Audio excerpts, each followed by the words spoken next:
ఏ తండ్రిని బట్టి కుటుంబమని, అదే నేను మీరు ముక్కలు చేసి చదవద్దని చెప్పింది. నేను ఏ తండ్రిని బట్టి కుటుంబం అని పిలువబడుచున్నదో ఒకటే మాట.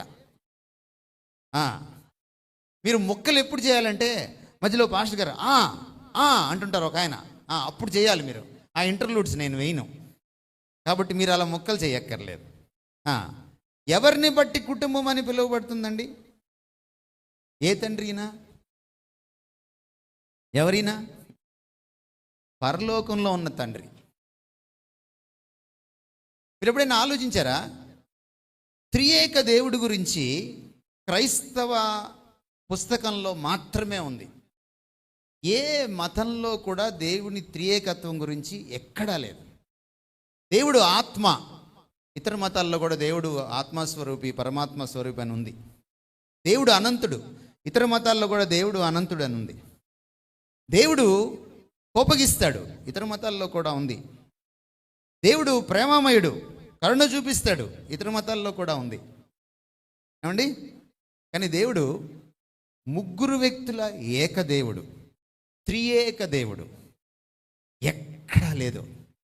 Only in the Bible you find this.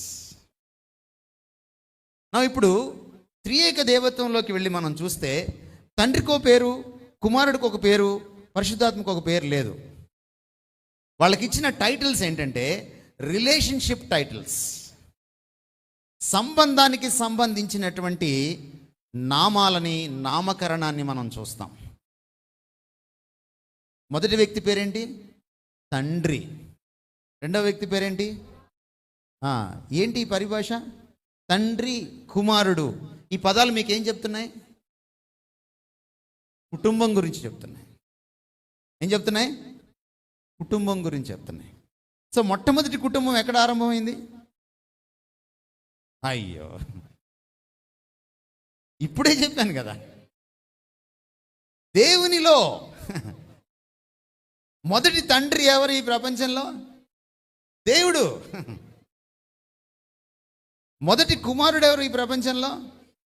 మొదటి కుటుంబం ఏంటి ఈ ప్రపంచంలో? దైవ కుటుంబం, త్రియేకత్వంలో ఉన్న కుటుంబం.